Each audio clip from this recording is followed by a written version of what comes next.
வசந்தம் தொலைக்காட்சி நேயர்களுக்கு மாலை நேர வணக்கங்கள். இன்றைய தீர்வு நிகழ்ச்சியில் நாங்கள் சந்திப்பது மட்டக்களப்பு மாவட்டத்தின் எல்லோரும் அறிந்த ஒருவர், கடந்த தேர்தலிலும் போட்டியிட்டவர், சட்டத்தரணி மங்களேஸ்வரி சங்கர் அவர்கள். வணக்கம். வணக்கம். மங்களேஸ்வரி அவர்களே, கடந்த நாடாளுமன்ற தேர்தலில் நீங்கள் போட்டியிட்டீர்கள்.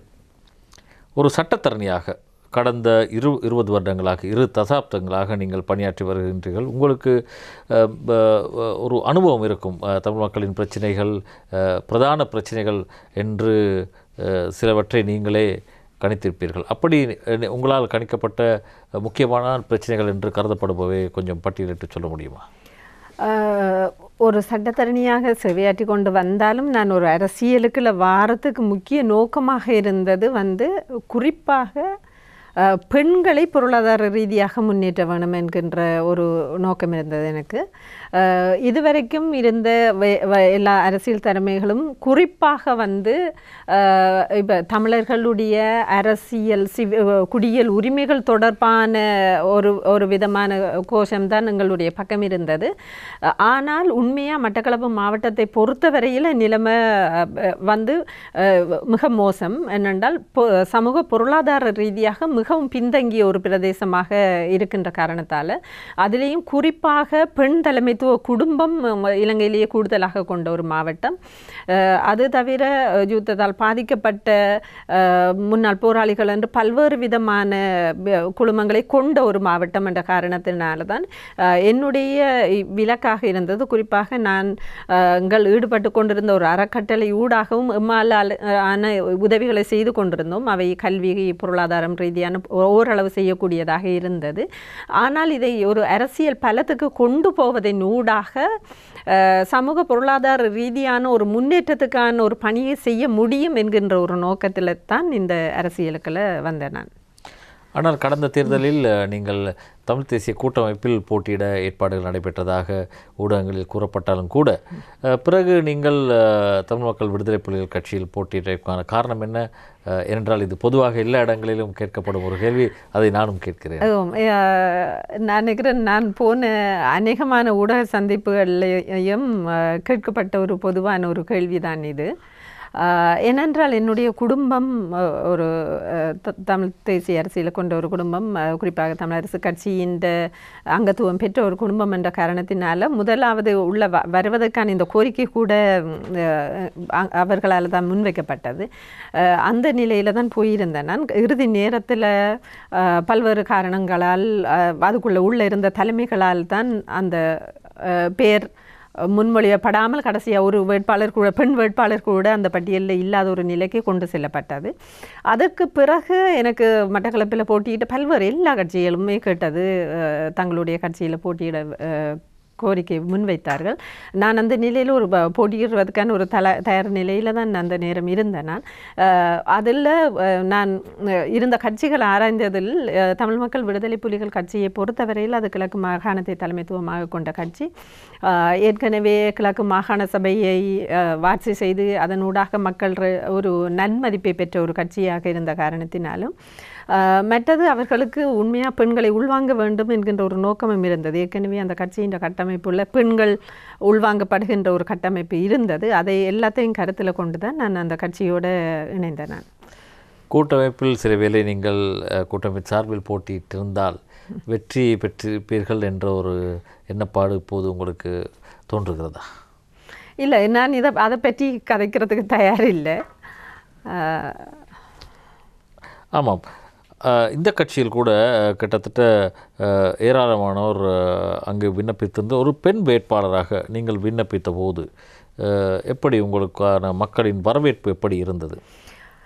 அங்கு உண்மையில் மக்கள் மத்தியில் ஒரு அமோக வரவேற்பு இருந்தது.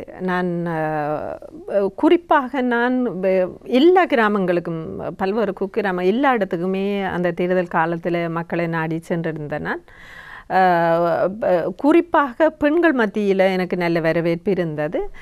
இளைஞர்கள் என்று குறிப்பாக இளைஞர்கள் என்னோட இணைந்து எல்லாருமே ஒரு தன்னார்வ தொண்டர்களாகத்தான் இணைந்து என்னோட வேலை செய்ய வந்தவர்கள். கூடுதலாக அந்த பல்வேறு தளத்திலும் அந்த ஆதரவு இருந்தது. கட்சியை பொறுத்தவரையில் அதன் மத்திய குழுவில் கூட கிழக்கு பல்கலைக்கழகத்தின் புத்திஜீவிகள் பலர் அதில் இருக்கின்றார்கள் என்று ஒரு ஆலோசனை வழங்கக்கூடிய அதற்கான முன் நடவடிக்கை எடுக்கக்கூடிய என்று பல்வேறு விதமான ஆதரவுகள் எனக்கு இருந்தது. குறிப்பாக நான் 15,202 வாக்குகளை பெற்றிருந்தேன். கட்சியை பொறுத்தவரையில் என்னுடைய நிலை 3வது விருப்பு வாக்குகளை பெற்றிருந்தேன்.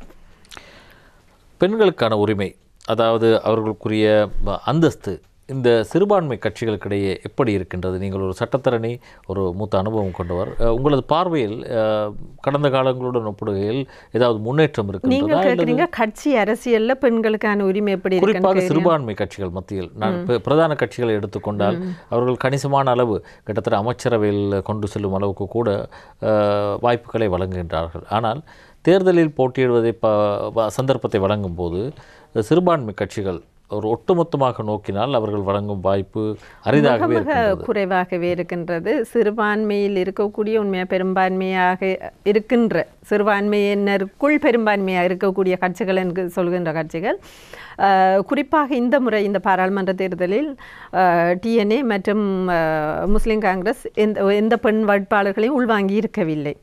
இப்போ அரசியல் என்று நாங்கள் பார்க்கும்போது அந்த பலம் தாங்களே ஏற்கனவே இருந்த அரசியல்வாதிகளும் அல்லது அவர்களுடைய பிள்ளைகள் பேர பிள்ளைகள் என்று அவர்களையே உள்வாங்குவதாகவுமே இருக்கின்றதை ஒழிய பெண்களை அதில் உள்வாங்கி அவர்களை கொண்டு வர வேண்டும் என்கின்ற நோக்கம் ஏற்கனவே அரசியலில் இருக்கிறவர்களுக்கு இல்லை. அதுதான் நான் கண்ணூடாக கண்ட உண்மை. நான் இணைந்திருக்க இந்த கட்சியை பொறுத்தவரையில் இது ஒரு வளர்ந்து வருகின்ற கட்சி என்றபடியால் அவர்களுக்கு உண்மையாக பெண்களை எல்லாம் உள்வாங்கி கட்சியை முன்னோக்கி செல்ல வேண்டும் என்கின்ற ஒரு ஆர்வம் இருக்கின்றது. அதேபோல் மாகாண சபை மற்றும் நாடாளுமன்றத்தில் கூட உங்களது பார்வையில் பெண்களின் பிரதிநிதித்துவம் போதிய அளவு இருக்கின்றதா? இல்லை. அப்படி இல்லாததற்கான காரணம் என்ற தேசிய மட்டத்தில் ஏன் அப்படி வழங்கப்படுவதில்லை? அவர்கள் அதற்கான காரணங்கள் என்னவென்று இந்த முறை அரசியலை நீங்கள் பார்ப்பீங்களாக இருந்தால் ஏற்கனவே இருந்ததையும் விட பெண்களின் பிரதிநிதித்துவம் இன்னும் குறைந்து தான் இருக்கின்றது. மாகாண சபையை பொறுத்தவரையில் அதிலும் 4% தான் பெண்களின் பிரதிநிதித்துவம் இருக்கின்றது மாகாண சபையில். அப்படி நாங்கள் பார்க்கும்போது உண்மையாக ஆனால் உள்ளூராட்சி சபையில் ஒரு சட்டம் ஒன்று கொண்டு வந்த படியால் பெண்களுக்கான ஒரு 25% ஒதுக்கீடு சட்டமாக கொண்டு வந்தபடியால் சகல கட்சிகளுக்கும் சுயேட்சை குழுக்களுக்கும் ஒரு கட்டுப்பாடு கட்டாயம் பெண்களை தங்களுடைய வேட்பாளர் மனுவில் சேர்த்து கொள்ள வேண்டும் என்று. அந்த காரணமாக அவர்கள் உள்வாங்கி இருந்தார்கள். போட்டியிட்ட பெண்கள் கிட்டத்தட்ட இன்று 23% பெண்கள் உள்ளூராட்சி சபையில் இருக்கக்கூடிய ஒரு நிலை உருவாகி இருக்கின்றது. ஆனால் இந்த மாகாண சபையாக இருக்கலாம், பாராளுமன்றமாக இருக்கலாம், அதற்கான ஒரு சட்டத்திட்டம் இல்லை. தென்கிழக்காசிய நாடுகளை பொறுத்தவரையில் பெண்களை உள்வாங்குவதற்கான சட்டங்கள் இருக்கின்றது. எங்களுடைய நாட்டில் அவ்வாறான சட்டம் இல்லை. மற்றது கட்சிகளுக்கும் கட்டாயம் பெண்களை உள்வாங்க வேண்டும் என்கின்ற எந்தவித தேவைப்பாடும் அவர்களுக்கு இல்லை. அவர்கள் நினைக்கிறார்கள் பெண்களை நாங்கள் கொண்டு வந்தால் தங்களுடைய இருப்பு இல்லாமல் போய்விடும் என்கின்ற ஒரு நிலை காரணமாக தான் உண்மையாக உள்வாங்காத ஒரு நிலை காணப்படுகின்றது என்று நான் நினைக்கிறேன். அதாவது கடந்த காலங்களுடன் ஒப்பிடுகையில் பெண்கள் தங்களது தராதரத்தை அல்லது அந்தஸ்தை இந்த நவீன காலத்திற்கேற்ப உயர்த்தி கொண்டிருக்கிறார்கள். நிச்சயமாக நீங்கள் இப்போ பல்கலைக்கழகத்தில் மாணவர்கள் நுழையிற வீதத்தை பார்த்தீங்கன்னா 68% பெண்கள் தாண்டிட்டார்கள். இப்போ சில பீடங்களில் உதாரணமாக சட்டப்பீடத்தில் 80க்கும் மேற்பட்டவர்கள் பெண்கள். இப்போது கலைப்பீடத்தில் அதே மாதிரி இப்போ பெண்கள் பல்வேறு தளங்களிலும் தாங்கள் கால் தடம் பதித்து விட்டார்கள். ஆனால் அரசியலில் கால் தடம் பதிப்பதில் பல சிக்கல்கள் இருக்கின்றது. என்னை பொறுத்தவரையில் முதலாவது இருக்கின்ற தடைதான் அரசியல் கட்சிகள் பெண்களை உள்வாங்காத நிலை. அது ஒரு பாரிய ஒரு தடை. அதனையும் தாண்டி பெண்கள் உள்ளுக்கு வரும்போது இருக்கின்ற பிரச்சனை தான் உடனே பெண்ணை பற்றிய அவதூறுகளை பரப்பி விடுவது. அதில் நீங்கள் பார்ப்பீங்கள் என்றால் முதல் பெண் உள்ளுக்கு வரும் முன்னமே அவள் பற்றின அவட நடத்தையிலேருந்து அவள் நடையுடைய பாவனையிலேருந்து எல்லாத்த பற்றிய கதைகளும் வெளியே வந்துடும். அதுக்கு பிறகு அவர்களுடைய குடும்பம் என்று வெவ்வேறு விதமான இன்னும் உள்ள ஒரு பாரிய பிரச்சனையாக நான் பார்க்கிறது இந்த சமூக வலைத்தளங்கள். அது ஒன்றுமே இல்லாமல் யார் எவரை வேணுமென்றாலும் எப்படி வேணுமென்றாலும் எழுதி கொண்டு போகலாம் என்கின்ற ஒரு நிலை தான் இருக்கின்றது. அதை நாங்கள் தடுக்க வேணுமென்றால் இன்னொரு விதமான அதுக்கு எதிரான நடவடிக்கைகளை மேற்கொள்ளக்கூடிய முறையும் இருக்கின்றது. ஆனால் மிக இலகுவாக என்னென்றால் ஒருவர் 5000 நட்புகளை வைத்து கொண்டு இருக்கின்ற ஒரு நிலை இருக்குது, அல்லது சில விருப்பு பக்கங்கள் இருக்கின்றது, அதுக்கு ஆயிரக்கணக்கானோர் அதில் உறுப்பினர்களாக இருப்பார்கள். அப்படி எல்லாம் மிக இலகுவாக ஒருவரை பற்றி அவதூறு பரப்பக்கூடிய ஒரு நிலை தான் இன்று காணப்படுது. இந்த பழைய காலம் மாதிரி இல்லை. முதலண்டா நோட்டீஸ் அடிக்கணும், அல்லது கதையை பரப்பணும், அல்லது ஏதாவது ஒரு ஊடக தளத்துக்கு செல்லணும்.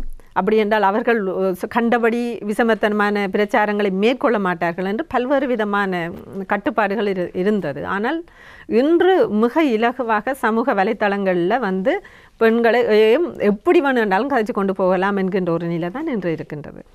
ஆனால் அந்த நீங்கள் குறிப்பிடும் அந்த வேலைகளை செய்பவர் அல்லது ஒரு பெண்மணி ஒரு அரசியல் தேசிய மட்டத்தில் ஒரு அரசியலுக்கு வரும்போது கூட நீங்கள் குறிப்பிட்ட அந்த வேலைகளை செய்வது குறிப்பிட்ட அவர் சார்ந்த அல்லது அவர் வரும் கட்சியை சார்ந்த ஒரு தரப்பினரால் இருக்கும் ஒரு சூழ்நிலை தான் கடந்த தேர்தலில் பிரதான கட்சிகளை பார்த்தாலும் கூட சிறிய கட்சிகளை பார்த்தாலும் கூட வெளியிலிருந்து அந்த அவரது தனிப்பட்ட வாழ்க்கையை விமர்சிப்பது குறைவாக இருக்கின்றது. ஆனால் உள்ளே இருப்பவர்கள் அவர் வந்துவிட்டால் தங்களுக்கு அச்சம் என்ற ஒரு நிலைமை கருதி அப்படி செய்வதாகத்தான் எனக்கு அப்படியும் இருக்கலாம். என்னென்னா நீங்கள் சொல்ல வருகிறீர்கள் இந்த விருப்பு வாக்குக்கான சண்டை காரணமாக பிறப்பலாம், அதுவும் நடக்கலாம். ஆனால் இது யாரெவர் என்று தெரியாதவர்களே இப்போ பல்வேறு விதமான அவதூறுகளை பரப்புவது தான் இப்போ நடைமுறையில் உள்ள ஒரு விடயம். அதில் போல் இன்னும் முகநூல் கணக்குகளை வச்சுக்கொண்டு அதன் நிர்வாகிகளாக வெவ்வேறு நாடுகளில் இருந்து செயற்படுத்துது. அப்போ அந்த குறிப்பிட்ட பக்கங்கள் 24 மணித்தியாலமே செயற்படக்கூடியதாக இருக்கும். அதில் சிலதுகள் உங்களுக்கு சாதகமானதாகவும் வரும், பாதகமானதாகவும் வரும். அப்போ இதில் நான் சொல்ல வர விடயம் என்னென்றால் ஒரு விதமான கட்டுப்பாடும் இல்லாத ஒரு நிலை தான் இப்போதைய அரசியலில் இருக்கிறது. இப்போ நான் அரசியலுக்குள்ளே உள்நுழைந்ததில் கண்ட ஒரு பாடம் என்னென்றால் எதிர்காலத்தில் நான் முதல் வரும்போதே சொன்னேன், உண்மையாக அரசியல்ன்றது பெண்கள் வர்றது கஷ்டமாக இருந்தாலும் நான் உள்ளே நுழைந்தேன்டா எதிர்காலத்தில் வர இருக்கிற பெண்களுக்கான ஒரு முன்னோடியாக இருப்பேன், அவர்களுக்கான முழுமையான ஆதரவை வழங்குவேன் என்றெல்லாம் என்னுடைய பிரச்சாரத்துக்களை நான் சொல்லி கொண்டு இருந்தேன்.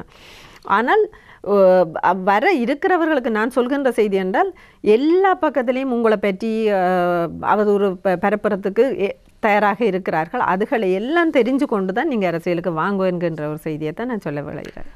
நீங்கள் கடந்த தேர்தலில் களமிறங்கிய போது கூட இப்படியான ஒரு கசப்பான அனுபவம் உங்களுக்கு ஏற்பட்டதா? நீங்கள் அவதூறுகள் பரப்புற அது சொல்லில் அடங்காது. இன்று வரைக்கும் அதுகள் நடந்து கொண்டு தான் இருக்கின்றது. அது என்னுடைய பேரிலும் என்னுடைய புகைப்படத்தை வைத்துக்கொண்டே சில பக்கங்கள் இயங்கியது.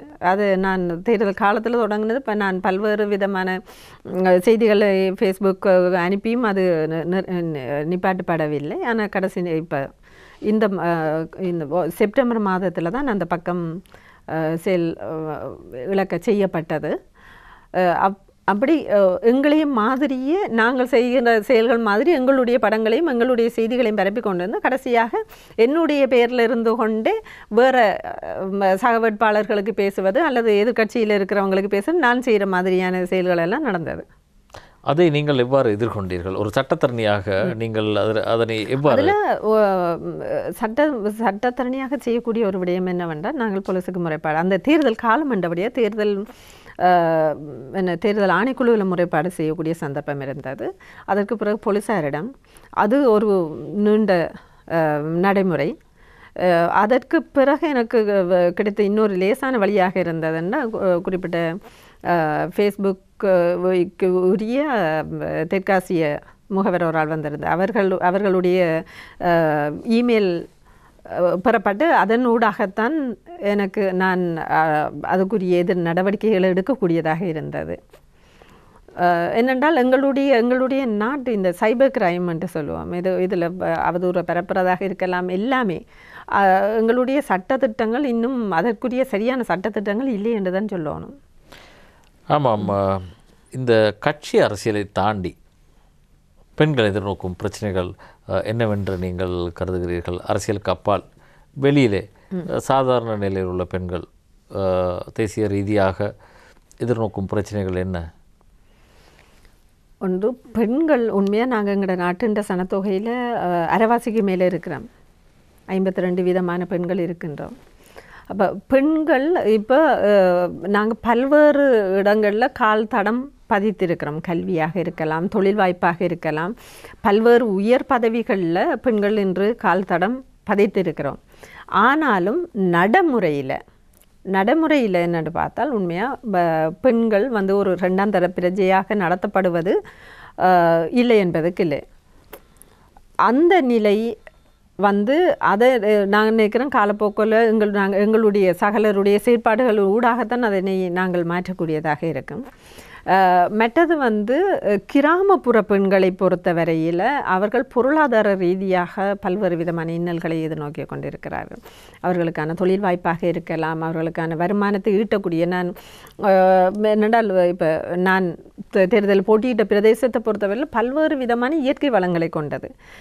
என்னுடைய பிரச்சாரத்தில் முக்கிய விடயமாக இருந்ததும் கூட என்னென்றால் உள்ளூர் உற்பத்திகளை ஊக்குவிப்பதற்கான திட்டங்களை தான் நான் கொண்டிருந்தேன்.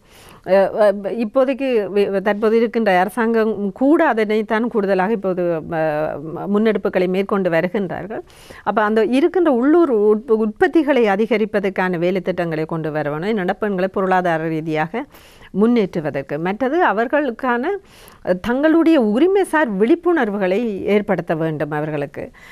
மற்றது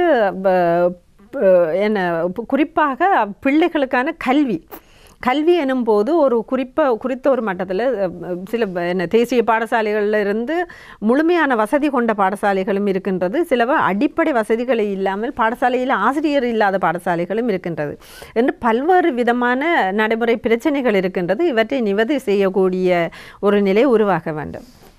அதே போல் மட்டக்களப்பு மாவட்டத்தை எடுத்துக்கொண்டால் அங்கே இந்த நுண்கடன் பிரச்சனை, மற்றது தற்கொலைகள், மற்றது இந்த விதவை பெண்கள் அவர்களுக்கான வாழ்வாதாரங்கள் இல்லாமை போன்ற அடிப்படை பிரச்சனைகள் இருக்கின்றன. அவற்றுக்கு ஏதாவது ஒரு தீர்வு இருக்கின்றதா?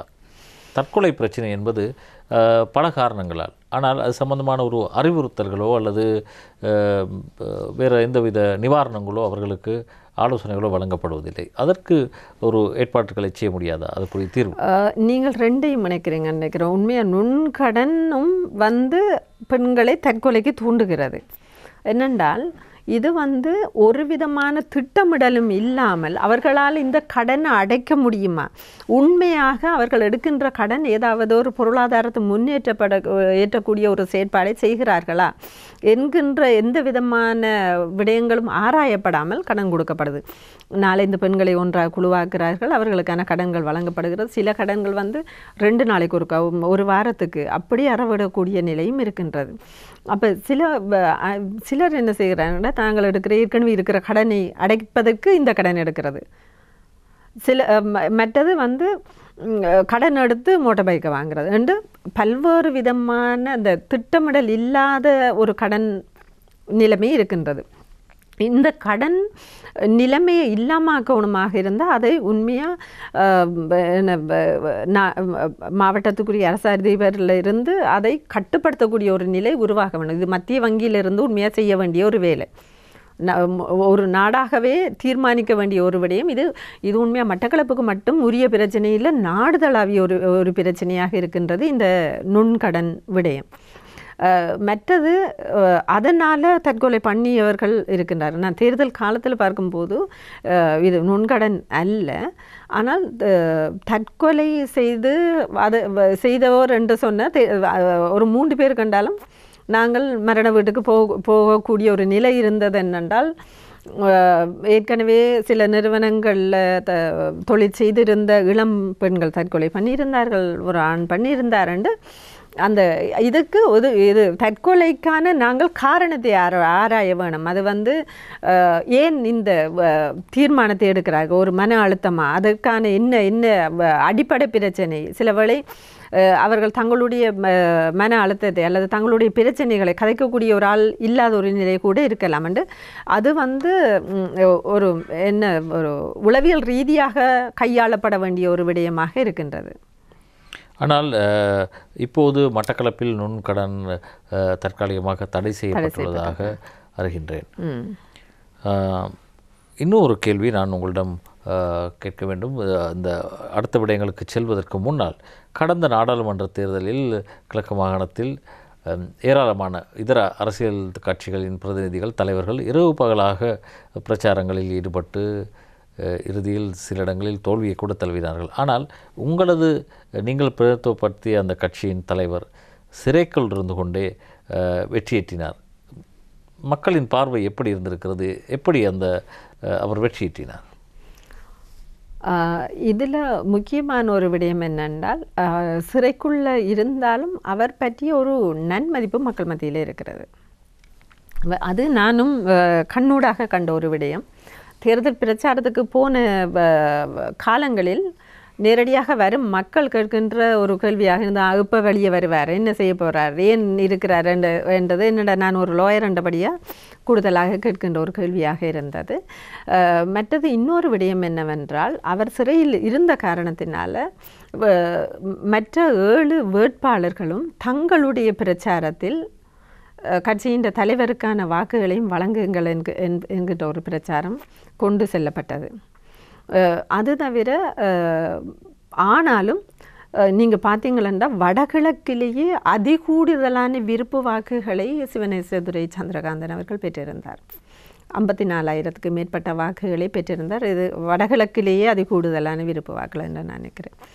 அப்படி இது எல்லா தரப்பிலையும் இதில் நீங்கள் பார்த்தீங்கள் என்றால், தபால் மூலமான வாக்கு அது கூடுதலாக அரச உத்தியோகம் பார்ப்போர் அளிக்கின்ற வாக்கு, அதிலும் கூடுதலான வாக்குகளை பெற்றிருந்தார் என்று பல்வேறு மட்டத்திலும் அந்த ஆதரவு அலை ஒன்று மக்கள் மத்தியில் இருந்தது. இதற்கு காரணம் நான் நினைக்கிறேன், எமது பிரதேசத்து ஒரு அபிவிருத்தி சார் உரிமையோடு கூடிய ஒரு அபிவிருத்தி சார் அரசியலுக்கு கொண்டு செல்ல வேண்டும் என்கின்ற ஒரு மக்களுடைய ஆதங்கமாகவே அது பிரதிபலித்தது. மங்களேஸ்வரி அவர்களே, இந்த அரசாங்கம் ஆட்சிக்கு வந்தவுடன் முதல் வேலையாக அரசியலமைப்பில் திருத்தங்களை செய்வதற்கான ஏற்பாடுகளை செய்து வருகின்றது. ஒரு சட்டத்தரணியாக நீங்கள், ஏனென்றால் கடந்த ஜனாதிபதி தேர்தலில் ஜனாதிபதி கோட்டாபய நாட்டில் மாற்றம் ஒன்றை ஏற்படுத்த அரசியலமைப்பில் ஒரு ஆணை வழங்க வேண்டும் என்று கேட்டிருந்தார். அதை மக்கள் அவருக்கு கொடுத்தார்கள். கடந்த நாடாளுமன்ற தேர்தலிலும் அவர்கள் ஆளுங்கட்சியினர் அதையே கேட்டார்கள், கொடுத்தார்கள். எனவே ஒரு சட்டத்தரணியாக உங்களது பார்வை எப்படி இருக்கின்றது? இப்போதைய நிலைமையில் அரசியலமைப்பு திருத்தம் ஒன்று நாட்டிற்கு தேவை என்று கருதுகிறீர்களா? முழுமையாக நாங்கள் பார்க்க போனால் இந்த 17 அரசியலமைப்பின் திருத்தம் 17, 18, 19, 20 என்று பார்க்கணும்னா ஒவ்வொரு தரமும் ஒன்று வரும்போது அதுக்கு அடுத்ததாக இன்னொரு விடயத்தை அடுத்த அரசாங்கம் வந்தது மாற்றி அமைத்து கொண்டு தான் வருகின்றது. இப்போ ஆனாலும் ஒரு 17 வருகின்ற மாதம் 18க்கு போகும்போது திரும்பியும் என்ன நடக்குது என்றால், 78ஆம் ஆண்டு அரசியலமைப்பில் என்ன இருந்ததோ அதையே கொண்டு வருகின்ற ஒரு நிலைக்கு கொண்டு வருகிறார். ஒன்று ஜனாதிபதியில் முதல் இருந்த ஜனாதிபதியை 2 முறைக்கு முதல் மேலதிகமாக வர முடியாத ஒரு ஜனாதிபதி என்றது நீக்கப்படுது. திரும்ப அதே விடயம் உள்வாங்கப்படுகின்றது. இதில் நாங்கள் பார்க்க வேண்டிய ஒரு முக்கியமான விடயம் என்னென்றால், சிலவை உண்மையாக ஒரு ஜனநாயக நாட்டுக்கு தேவையான ஒரு விடயங்களாக இருக்கும். உதாரணமாக பார்க்க போனால், தகவல் அறிகிற சட்டம், ஒரு பிரஜை தான் சார்பாக நடந்த ஒரு விடயம் இது சரியாக நடந்ததா அல்லது இது தொடர்பான விபரம் எனக்கு தேவை என்கின்ற ஒரு விடயம். அந்த சில ஆணைக்குழுக்கள் உண்மையாக என்னை பொறுத்தவரையில் அல்லது லஞ்ச ஊழல் ஆணைக்குழுவாக இருக்கலாம். ஒரு நாடு ஒரு சிறப்பாக நல்லபடியாக செயற்படுவதற்கு உண்மையாக அந்த சுயேட்சையான ஆணைக்குழுக்கள் என்பது ஒரு முக்கியமான ஒரு அங்கமாக இருக்கின்றது. இதில் தகவல் அறிகின்ற உரிமை என்பது மிக முக்கியமான ஒரு விடயம். அதனையும் தாண்டி உண்மையாக இந்த நாட்டில் இருக்கின்ற சிறுபான்மையினுடைய பிரச்சனைகளை தீர்க்கக்கூடிய விடயம் உள்வாங்கப்பட வேண்டும் என்கின்றது என்னுடைய ஒரு தனிப்பட்ட விடயம். ஆனாலும் கட்சியை பொறுத்தவரையில் அவர்கள் பார்க்கின்ற ஒரு விடயம் என்னவென்றால் 13வது திருத்தச் சட்டம் ஏற்கனவே அவர்கள் இருக்கின்ற ஒன்றுமே இல்லாத இருப்பதையும் விட மாகாண சபையில் இருக்கக்கூடிய அதிகாரங்களை முழுமையாக பெற்றாலே அந்த மாகாணத்துக்குரிய முழுமையான பணிகளை செய்ய முடியும் என்பதில் கட்சி உறுதியாக இருக்கின்றது. அதைத்தான் கட்சியின் தலைவர் தன்னுடைய உரையில் கூட குறிப்பிட்டிருந்தார்.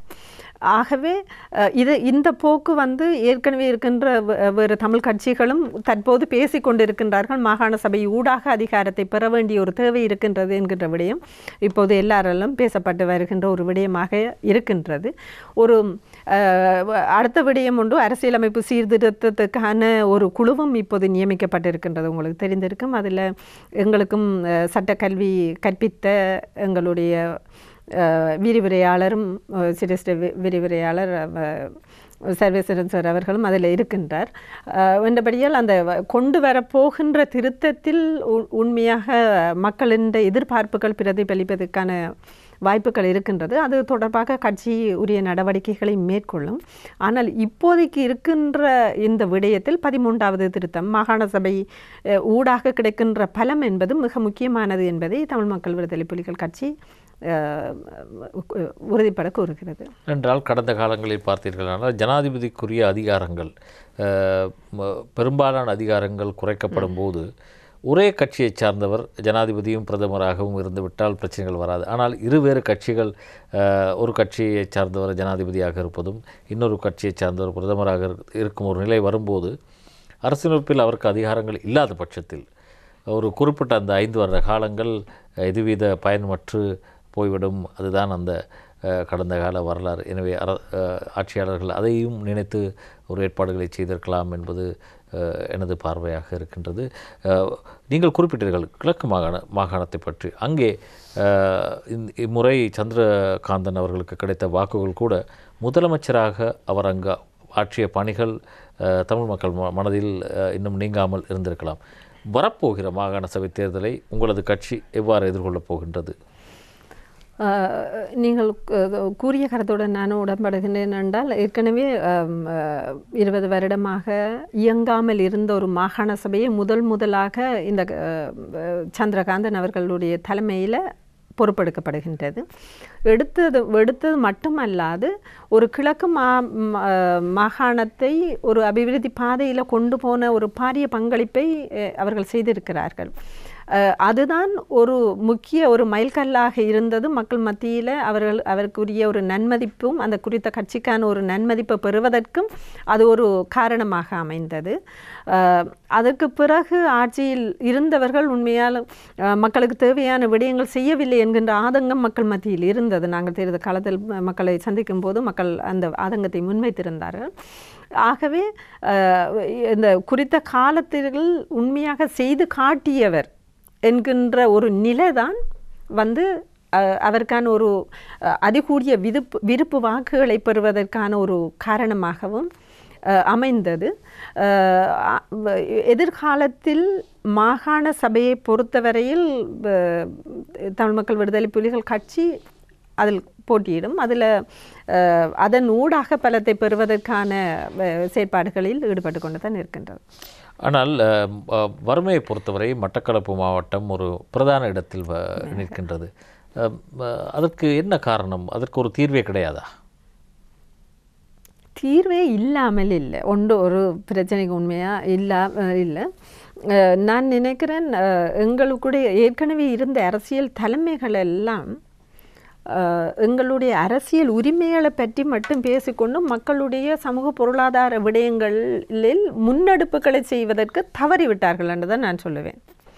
அப்போ அதுவும் ஒரு காரணமாக இருக்கலாம். மக்கள் தங்களுடைய சமூக பொருளாதார ரீதியாக இருக்கின்ற அரசுடன் இணைந்து தங்களுடைய அபிவிருத்தி பணிகளை தமிழ் மக்கள் சார்பில் முன்னெடுப்புகள் மிக மிக குறைவாகவே இருந்திருக்கின்றது. இதை நாங்கள் சாதாரண குடிநீர்லேருந்தே சொல்லலாம். நாங்கள் அது பலம் பொருந்தியவர்கள் நகரத்துக்கு தண்ணியை கொண்டு போனார்கள். உண்மையாக அந்த பிரதேசத்தில் இருக்கிற மக்களுக்கே குடிக்க தண்ணி இல்லை. அப்போ உண்மையாக மட்டக்களப்பு ஒரு வளம் மிக்க ஒரு பூமி. அங்கு வயல் இருக்கிறது, குளம் இருக்கிறது, தண்ணி இருக்கிறது. ஆனால் என்ன வயல் இருக்குது, வயலுக்கு தண்ணி இருக்காது. குளங்கள் இருக்குது, அந்த குளங்கள் எல்லாம் புனருத்தாபனம் செய்யப்படவில்லை. அதால் என்ன வயலுக்குரிய நீர் எல்லாம் வானம் பார்த்த பூமியாகத்தான் கூடுதலான பூமிகள் இருக்கின்றது. ஆகவே ஒரு நீண்ட கால திட்டத்தின் அடிப்படையில் இந்த குளங்களை எல்லாம் திருத்தி அமைத்து ஒரு வயலுக்கான தண்ணி பாய்ச்சக்கூடிய ஒரு நிலைமையை உருவாக்கினால் ஒரு தண்ணீர் பொருளாதாரம் உருவாக்குவதற்கான வாய்ப்பு இருக்கின்றது. அது மட்டுமில்லை, நாங்கள் எல்லாரையும் பார்க்கணும். படித்தவர்கள் படிக்க தவறியவர்கள் என்று அவர்களுக்குரிய தொழில் வாய்ப்புகளிலிருந்து உள்ளூர்லேயே உருவாக்கக்கூடிய நிலைமைகளை கொண்டு வர வேண்டும். கொண்டு வந்தால் மட்டும்தான் இந்த வறுமை நிலையிலிருந்து மக்களை மீட்சியை அடைய செய்ய முடியும். அதில் குறிப்பாக சொல்லப்போனால் வறுமையில் மட்டக்களப்பு பொறுத்தவரையில் கிரான் டிஎஸ் பிரிவு தான் முதலாவதாக இருக்கின்றது நினைக்கிறேன். உண்மையாக அந்த பிரதேசம் மிகவும் வளமிக்க பூமி. அங்கிருந்து தான் மண்ணகழ்வு நடக்கிறது, அங்கு வயல்கள் இருக்குது, காடுகள் இருக்கின்றது. ஆனால் உண்மையாக மக்கள் வறுமையில் இருக்கிறார்கள் என்ற ஏன் என்ற காரணத்தை நாங்கள் கண்டறிய வேணும். அதற்கு உரிய நடவடிக்கைகளை மேற்கொண்டு எங்களுடைய பொருளாதாரத்தை முன்னேற்ற வேண்டிய ஒரு கட்டாய கடமையில் இப்போ இருக்கிறோம். நாங்கள் பல ஊடகங்களில் பார்த்த ஒரு பெரிய குறைபாடு வந்த செய்திகளின்படி அங்கே தமிழர் பிரதேசத்தில் அபிவிருத்தி நடவடிக்கைகள் கடந்த காலங்களில் முறையாக இடம்பெறவில்லை என்பது, அதில் ஒரு உண்மைத்தன்மை இருக்கின்றதா? தமிழர்கள் செறிந்து வாழும் பகுதியில் உண்மைத்தன்மை இல்லாமலும் இல்லை. ஏனென்றால் இதுவரைக்கும் நடந்த தமிழ் அரசியல் தலைமைகள் ஒரு எதிர்ப்பு அரசியல் செய்கின்ற ஒரு தமிழ் தலைமைகள் தான் இருந்தது. மற்றது இது பெரும்பான்மையாக குறிப்பாக மட்டக்களப்பை பொறுத்தவரையில் பெரும்பான்மையாக தமிழர்களும், ரெண்டாவது முஸ்லீம்களும், இந்த ஆகலும் சிறுபான்மையாக சிங்களவர்களும் தான் அதில் இருக்கிறார்கள். அதில் உங்களுடைய சகோதர இனங்களை பொறுத்தவரையில் உண்மையாக ஆட்சி அமைக்கின்ற அரசோடு இணக்க அரசியல் செய்வதில் அவர்கள் வல்லவர்கள். அவர்கள் தங்களுடைய பிரதேசத்துகளை அபிவிருத்தி செய்யக்கூடிய ஒரு நிலை இருந்தது. எங்களை பொறுத்தவரையில் அந்த நிலை நடைமுறையில் இருக்காதன் காரணமாக என்ன நடந்ததுன்னா, பொருளாதார ரீதியான முன்னேற்றங்கள் எதுவும் குறிப்பிட்ட எங்களுடைய பிரதேச மக்களுக்கு நடக்கலை. இம்முறை அதாவது கடந்த நாடாளுமன்ற தேர்தலில் ஸ்ரீலங்கா பொதுஜன பெரமுன சார்பில் கூட மட்டக்களப்பில் ஒருவர் வெற்றி பெற்றுவிட்டார். ஆளுங்கட்சியில் 2 எம்பிக்கள் இருக்கிறார். ஒருவர் மாவட்ட அபிவிருத்தி குழுவின் தலைவராக இருக்கிறார் சந்திரகாந்தன். எனவே இம்முறை மக்களுக்கு நீங்கள் கூறியது போல் அந்த மக்களின் பிரச்சனைகளை அதிகளவு அவர்களது பிரச்சனைகளில் கவனம் செலுத்தக்கூடிய ஒரு நிலைமை இருக்கும். நினைக்கிறேன் மாவட்ட அபிவிருத்தி குழு தலைவரின் செயலாளராக கூட நீங்கள் பணியாற்றுகிறீர்கள். எனவே இம்முறை நீங்கள் மக்களின் பிரச்சனைகளை நேரே போய் பார்த்து தீர்க்கக்கூடிய ஒரு நிலைமை இருக்கிறதா? இதில் இதுதான் முதல் தடவை என்று நான் நினைக்கிறேன். மட்டக்களப்பில் இருந்து 2 தமிழ் எம்பிமார் ஒரு அரசோட இணக்க அரசியல் செய்கிற ஒரு நிலைமைக்கு வந்திருக்கின்ற நிலைமை. இதில் குறிப்பாக எஸ்எல்பிபியிலிருந்தே ஒருவர் வந்திருக்கிறார்.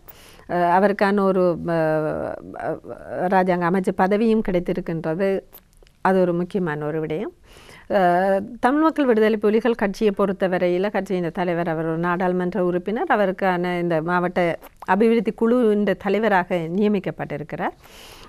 அதில் அந்த நியமனம் மிக அண்மையில் தான் பெறப்பட்டது. இதுக்கான மாவட்ட அபிவிருத்தி குழு முதலாவது கூட்டமும் இன்னும் நடைபெறவில்லை. ஆகவே அதன் இணைய தலைவரின் செயலாளராக தான் நான் நியமிக்கப்பட்டிருக்கிறேன். குறிப்பாக மட்டக்களப்பு மாவட்டத்தில் இடம்பெறுகின்ற அரசு சார்பற்ற ஏனைய அமைப்புகளால் செய்யப்படுகின்ற அபிவிருத்தி மற்றும் கொழும்பில் இருக்கின்ற குறித்த அமைச்சுகளுடன் இணைந்து மட்டக்களப்புக்காக செய்யக்கூடிய விடயங்கள் என்பவற்றை இணைப்பாக்கம் செய்வதற்கான பொறுப்பு தான் எனக்கு வழங்கப்பட்டிருக்கின்றது. இதற்கான ஒரு சில கூட்டங்கள் மட்டுமே பெற்றிருக்கின்றது. நான் நினைக்கிறேன் எனக்கு கொடுத்த பணியை செவ்வனே எதிர்காலத்தில் செய்து முடிப்பேன் என்கிற முழுமையான நம்பிக்கை எனக்கு இருக்கின்றது. அதிலே நான் நினைக்கிறேன் இந்த நுண்கடன் பிரச்சனை முதலாவதாகவும், இந்த விதவை பெண்கள் அவர்களுக்கு சுயதொழில் வாய்ப்புகள் அவற்றையும் நீங்கள் கருத்தில் கொள்வீர்கள் என்று நாங்கள் இந்த நிகழ்ச்சி சார்பில் கேட்கின்றோம். மற்றொரு விடயம், நீங்கள் ஒரு அனுபவம் வாய்ந்த சட்டத்தரணி. தமிழர் பிரச்சனை, அதாவது தமிழருக்கு ஒரு தீர்வு கிடைக்கும் என்று கடந்த ஆட்சியின் போது கூட கூட்டமைப்பு மிக நெருக்கமாக செயற்பட்டது நல்லாட்சியுடன். ஆனால் ஒன்றுமே நடக்கவில்லை. இந்த இழுபறி தொடர்ந்து கொண்டு வருகின்றது. நீங்கள் உங்களது கட்சியின் தலைவர் அரசாங்கத்தில் ஒரு முக்கிய பங்கை வகிக்கின்றார். எனவே எனக்கு நீங்கள் ஒரு ஒரு ஒரு சரியான காரணத்தை கூறுங்கள். ஏன் இந்த இழுபறி கடந்த காலங்களிலிருந்து வருகின்றது? எங்களது சார்பில் விட்டுக் கொடுப்பு இல்லாமல் இருக்கின்றதா, அல்லது கடந்த ஆட்சியாளர்கள் ஏமாற்றிவிட்டனரா என்பதை நீங்கள் உங்களது பார்வையில் எப்படி அதை பார்க்கின்றீர்கள்? நீங்கள் ஒரு மிகப்பெரிய ஒரு கேள்வியை கேட்குறீங்களன்னு நினைக்கிறேன். நாங்கள் பிறந்த காலத்திலிருந்தே யுத்த சூழல், நான் பிறந்தது முனைக்காடு கோக்கடச்சோலை என்கின்ற ஒரு கிராமம். அது அந்த கிராமம்தான் நான் நினைக்கிறேன் மட்டக்களப்பிலே ஆகப்பெரிய அழிவுகளை சந்தித்த, பல்வேறு விதமான கொலைகள் இருந்து அழிவுகளை சந்தித்த, யுத்தத்தில் பாரிய அழிவுகளை சந்தித்த ஒரு பிரதேசமாக இருக்குது. எனக்கு தெரிஞ்ச காலம் தொடக்கமே எங்களுடைய இனப்பிரச்சனை என்பதும் அது தொடர்பான தீர்வென்றதும் பல்வேறு விதமான நடவடிக்கைகள் எடுக்கப்பட்டதும் இப்போ என்ன அரசியல் சீர்திருத்தமாக இருக்கலாம் என்று பல்வேறு விதமான முன்னெடுப்புகள் நடந்து கொண்டே தான் இருக்கிறது. ஆனால் ஒரு முடிவு இல்லாத ஒரு நிலையில் தான் இருந்து கொண்டிருக்கின்றது. ஆகவே நான் நினைக்கின்றேன், நான் இது தொடர்பாக நான் என்னுடைய ஆசிரியர் விரிவுரையாளரோடு கலந்துரையாட போதும் அவரும் குறிப்பிட்டார். என்னுடையவனிடம் ஒரு பெரும்பான்மையாக ஆட்சி அமைக்கின்ற ஒரு அரசினால் சிறுபான்மையினுடைய விடயத்தை கட்டாயம் நடைமுறை அவர்கள்ட்ட டிமாண்ட் பண்ணி எடுக்கலாம் என்கின்ற ஒரு கருத்தை முன்வைத்தார். ஆனால் எல்லாத்துக்கும் நாங்கள் பொறுத்திருந்து தான் பார்க்க முடியும். ஏனென்றால் ஒவ்வொரு ஆட்சியில் இருக்கின்ற ஒவ்வொருவரும் மக்கள் சார்பான பல்வேறு விதமான தீர்வு திட்டங்களை வைக்கிறார்கள். ஆனால் நடைமுறைப்படுத்துவதில் பல்வேறு சிக்கல்கள் இருக்கின்றது. எங்களுக்கு தெரியும், வந்த விடயங்கள் எல்லாம் பாராளுமன்றத்தில் எரிக்கப்பட்ட சம்பவங்கள் என்பதும் இருக்கின்றது. எவை எவ்வாறு இருப்பினும் இந்த புதிதாக உருவாக்கப் போகின்ற அரசியலமைப்பு என்பது இதுவரைக்கும் இருந்து வருகின்ற மக்களுடைய பிரச்சனைகளை தீர்ப்பதற்கான ஆலோசனைகளை கொண்டதாக வர வேண்டும் என்பது என்னுடைய ஆதங்கம்.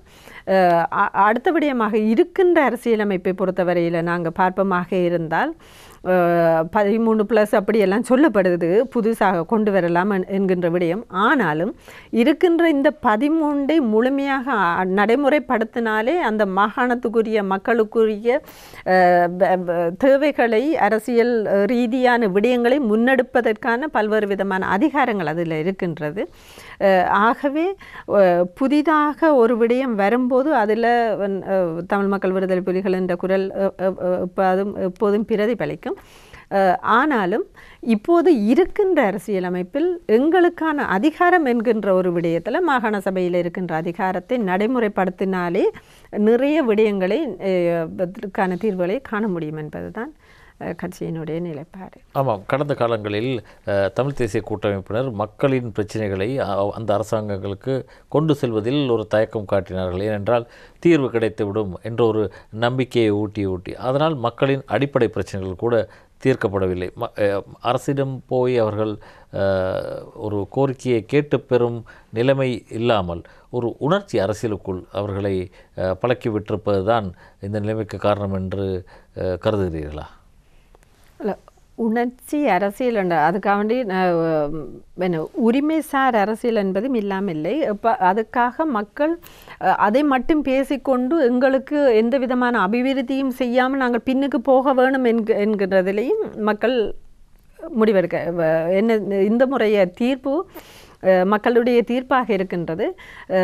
உரிமைசார் அரசியல் பேசுபவர்கள் நீங்கள் பேசிக்கொண்டிருங்கள், ஆனால் எங்களுடைய அபிவிருத்தி சார் அரசியல் செய்பவர்களும் அது சார்பான நடவடிக்கைகளை மேற்கொள்ளுங்கள் என்கின்ற ஒரு ஆணையைத்தான் இந்த முறை மக்கள் கொடுத்திருப்பதாக பரவலாக எல்லாரும் கூறுகிறார்கள். என்னென்ற காரணம், இதுவரைக்கும் ஒரே விதமான உரிமை கோஷத்தை மட்டும் நாங்கள் எழுப்பி கொண்டு இருக்கிறதால இங்கே எங்களுடைய மக்களுடைய அடிப்படை பிரச்சனைகள் தீர்ந்த பாடில்லை. இங்கு நீங்கள் ஏற்கனவே குறிப்பிட்டதில் இது மட்டக்களப்பு மாவட்டத்தை பொறுத்தவரையில் வறுமையில் பின்தங்கி இருக்கின்றது. கல்வி நிலையில் அந்த எங்களுக்குரிய அடிப்படை வசதிகளை பூர்த்தி செய்ய முடியாத நிலையில் இருக்கின்றோம். இன்னும் கிராமப்புறங்களில் இன்னும் குடித நீர் கூட இல்லாத நிலையில் இருக்கின்ற மக்கள் என்று அதற்காக இவை எல்லாத்தையும் மக்களுடைய அடிப்படை தேவைகளை நிறைவேற்றுவதற்கு இருக்கின்ற அரசு கொண்டு வருகின்ற அபிவிருத்தி திட்டங்களை மக்களுக்கு நடைமுறைப்படுத்துவதற்கான பணியில் குறித்த பாராளுமன்ற உறுப்பினர்கள் ஈடுபட வேண்டிய ஒரு கட்டாய தேவையில் இந்த முறை இருக்கிறார்கள். ஆனால் கடந்த காலங்களில் மட்டக்களப்பு மாவட்டத்தில் தமிழ் நாடாளுமன்ற உறுப்பினர்கள் இருந்தார்கள், ஒவ்வொரு காலங்களிலும் இருந்தார்கள். இவ்வளவு இருந்தும் ஏன் அந்த மாவட்டம் அப்படி இருக்கின்றது?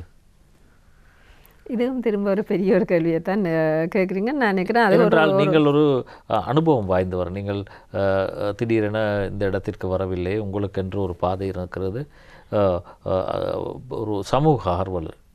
எனவே உங்களிடம்தான் இந்த கேள்வியை நாங்கள் கேட்கிறோம். நான் நினைக்கிறேன் அது இதுவரைக்கும் அந்த இருந்த அரசியலோடு இணக்க அரசியலில் ஈடுபடுவதாக கடந்த காலத்தில் எங்களுடைய நாடாளுமன்ற உறுப்பினர்கள் இருந்தாலும் கூட கூடுதலான மக்களுடைய தேவைகளை நிறைவேற்றக்கூடிய அபிவிருத்தி பணிகளை அவர்களால் முன்னெடுக்க முடியவில்லை. இதற்கு பல காரணங்கள் அவர்களால் முன்வைக்கப்பட்டது. சில வேளைகளில் சொல்லப்பட்டது, நீங்கள் உரிமை பேசி கொண்டிருந்தால் நீங்கள் சலுகைகளை பெறக்கூடாது, பெற்றீங்கள் என்றால் நீங்கள் உங்களோட உரிமைகளை நீங்கள் கோரி பெற முடியாது என்கின்ற கருத்துக்கள் எல்லாம் மக்கள் முன்னிலையில் வைக்கப்பட்டது. ஆனால் என்னை பொறுத்தவரையில் நான் பார்க்கின்ற ஒரு விடயம் என்னென்றால், இங்கு இருக்கின்ற உண்மையாக அந்த பெண் தலைமைத்துவ குடும்பத்தை பொருளாதார ரீதியாக முன்னேற்ற வேண்டிய ஒரு பாரிய ஒரு கடப்பாடு இப்போதைக்கு இருக்கின்றது. ஒரு என்ன விதம் உரிமை பற்றி பேசி தீர்வுகளை பெறுவதற்காக வேலை செய்யவர்கள் எல்லாருமே செய்து கொண்டே இருக்கட்டும். ஆனால் எங்களுடைய மக்களை சமூக பொருளாதார ரீதியாக முன்னேற்றக்கூடிய செயற்பாடுகளை நாங்கள் முன்னெடுக்காவிட்டால் இன்னும் எங்களுடைய நிலை ஒரு அதல பாதாளத்துக்கு தான் போகும். மங்களேஸ்வரி அவர்களே, கிழக்கு மாகாணத்தில் ஒரு பலம் வாய்ந்த முதலமைச்சரின் தேவைப்பாடு எப்போதும் இல்லாத வகையில் இருக்கின்றது. உங்களது கட்சி அதற்கு எவ்வாறான வகையில் செயற்பட போகின்றது? ஏற்கனவே முதலமைச்சராக இருந்த நன்கு செயற்பட்ட காரணத்தினால்தான் அவர் முறை தேர்தலில் அமோக வெற்றியீட்டினார் என்று நீங்களே கூறினீர்கள். இந்த முறை அந்த பதவியை உங்களது கட்சி கைப்பற்றுமா? நான் ஏற்கனவே குறிப்பிட்டேன் என்னென்றால், எங்கள் தமிழ் மக்கள் விடுதலை புலிகள் கட்சியை பொறுத்த வரையில் மாகாண சபை அதிகாரத்தை முழுமையாக பெற வேண்டும் என்கிறதுல நம்பிக்கை கொண்ட ஒரு கட்சி. இதில் மாகாண சபை தேர்தல் ஒன்று நடைபெறும் போது அதற்கு சந்தர்ப்ப சூழ்நிலைக்கேற்ப அந்த தீர்மானிக்கப்படும். எப்படியும் கட்சி அந்த குறிப்பிட்ட தேர்தல் காலத்துக்கேற்ப தீர்மானத்துகளை மேற்கொண்டு தேர்தலில் போட்டியிட்டு எப்படியும் ஏற்கனவே மாகாண சபையை ஆட்சி செய்த அனுபவம் கொண்ட ஒரு கட்சி என்கின்ற காரணத்தால் அவர்கள் இந்த மாகாணத்தை இதுக்கான முழுமையான அரசியல் பலத்தை பெற்று நிர்வகிக்கக்கூடிய ஒரு பலம் பொருந்திய ஒரு கட்சியாகவே இருக்கின்றது. நினைக்கிறேன் உங்களுக்கு கூட முஸ்லிம் மக்களின் கணிசமான ஆதரவு உங்களுக்கு கிடைத்திருந்ததாக நாங்கள் அறிந்தோம். எனவே அந்த மக்களையும் அரவணைத்து செல்லக்கூடிய ஒரு கட்சியாக உங்களது கட்சி செயற்படும் நிலைமை இருக்கும். கட்டாயம் இருக்க வேணும். என்னென்றால் ஒரு சமூகம் தனித்து ஒரு சமூகம் மட்டும் இயங்க முடியாது. கிழக்கு மாகாணம் என்று நாங்கள் பார்க்கும்போது அங்கு தமிழர், சிங்களவர், முஸ்லீம் என்று எல்லாருமே ஒரு இணைந்து வாழக்கூடிய ஒரு சமூகம். கட்டாயம் குறிப்பாக ஒரு இனம் மட்டும் ஆட்சியை நடத்த முடியாது, மற்றவர்களுடன் இணைந்து தான் அந்த அதிகாரத்தை பெற வேண்டிய ஒரு சூழ்நிலை இருக்கின்றது. ஆமாம், நிகழ்ச்சியை நிறைவு செய்யும் தருவாயில் நிற்கின்றோம். ஒரு சமூக ஆர்வலர், சிரேஷ்ட சட்டத்தரணி என்ற ரீதியில் நீங்கள் மக்களுக்கு சொல்லும் செய்தி என்ன? தமிழ் மக்களுக்கு இதில் குறிப்பாக சொல்லக்கூடிய ஒரு விடயம் என்னவென்றால், என்னை பொறுத்தவரையில் தேர்தல் காலத்திலே நான் கூறின ஒரு விடயம், எங்களுடைய மாவட்டத்தை உள்ளூர் வளங்களை பயன்படுத்தி ஒரு அபிவிருத்தி பாதையில் கொண்டு செல்ல வேண்டும். மற்றது ரெண்டாவது விடயம், மக்களுடைய அடிப்படை தேவைகளை நிவர்த்தி செய்யணும். அதில் குடிநீரிலிருந்து ஆரம்பிக்கின்றது. அடிப்படை தேவைகளை நிவர்த்தி செய்ய வேண்டும். அதுக்கடுத்ததாக கல்வி ரீதியான அபிவிருத்தி பணிகளை மேற்கொள்ள வேண்டும். எங்களுடைய விவசாயம், கால்நடை, மீன்பிடி என்று எங்களுக்கு இருக்கின்ற பொருளாதாரத்தை முன்னேற்ற பாதையில் கொண்டு செல்ல வேண்டும். இவைதான் எங்களுடைய கட்சியின் தேர்தல் விஞ்ஞாபனமாகவும் இருந்த ஒரு விடயம். ஆகவே இந்த முறை கட்சியின் தலைவருக்கு மாவட்டத்துக்கான அபிவிருத்தி குழு க்கான தவிசாளர் பதவியும் கிடைத்திருக்கின்றபடியால் ஏனைய அரச நிறுவனங்களோடு அமைச்சுக்களோடு எல்லாரோடையும் இணைந்து அரச கொள்கை சட்டத்திட்டங்களுக்கு அமைய எங்களுடைய தேர்தல் விஞ்ஞாபனத்திலும் கூறப்பட்ட பல்வேறு விடயங்களை பார்த்தால் அதிலேயும் அரசினுடைய கொள்கையாகவே இருக்கின்றது. உள்ளூர் உற்பத்திகளை கூட்டுவது என்கின்ற விடயம் அரசின் ஒரு கொள்கையாகவும் இருக்கின்றது. ஆகவே இந்த கிடைத்திருக்கின்ற இந்த வாய்ப்பை, இந்த 5 வருட கால சந்தர்ப்பத்தை மக்களுடைய மட்டக்களப்பு மாவட்டத்தை ஒரு சமூக பொருளாதார ரீதியாக முன்னேற்றுவதற்கான முன்னெடுப்புகளை எடுப்பதற்கான ஒரு வாய்ப்பு கிடைத்திருக்கின்றது. அதனை சரியாக பயன்படுத்துவதற்கான அரசியல் சந்தர்ப்பம் கிடைத்திருக்கு. அதை சரியாக பயன்படுத்துவதற்கு மக்களுடைய ஆதரவும் அரசு அதிகாரிகளுடைய அமைச்சுக்களுடைய முழுமையான ஆதரவும் பெறும் பட்சத்தில் அதனை சரியாக நடைமுறைப்படுத்த முடியும் என்பதே நான் கூறக்கூடிய ஒரு செய்தியாக இருக்கிறது. உங்களின் அடுத்த கட்ட அரசியல் செயற்பாடு எவ்வாறு இருக்க போகின்றது? கிடைத்த பாடமே பெரிய பாடம் இந்த அரசியலுக்களால். என்னென்றால் உண்மையாக ஒரு பெண்ணாக அரசியலில் ஈடுபடுறதுன்றது பல்வேறு விதமான சவால்களை கொண்டது. அடுத்த கட்ட அரசியல் என்பதுக்கு நான் இன்னும் உண்மையாக தீர்மானிக்கவில்லை. பொறுத்திருந்து பார்ப்போம். ஆமாம், மிகுந்த வேலைப்பளுவுக்கு மத்தியிலும் மட்டக்களப்பிலிருந்து இங்கே வந்து எங்களது நிகழ்ச்சியில் கலந்து கொண்டு கருத்துக்களை தெரிவித்தமைக்காக திருமதி மங்களேஸ்வரி சங்கர் அவர்களுக்கு எங்களது நன்றியையும் பாராட்டுகளையும் தெரிவிக்கின்றோம். நிகழ்ச்சி தயாரிப்பாளர் இளங்கோவன் மற்றும் தொழில்நுட்ப கலைஞர்கள் அனைவருக்கும் நன்றி கூறி விடைபெறுகின்றோம். நன்றி, வணக்கம். வணக்கம்.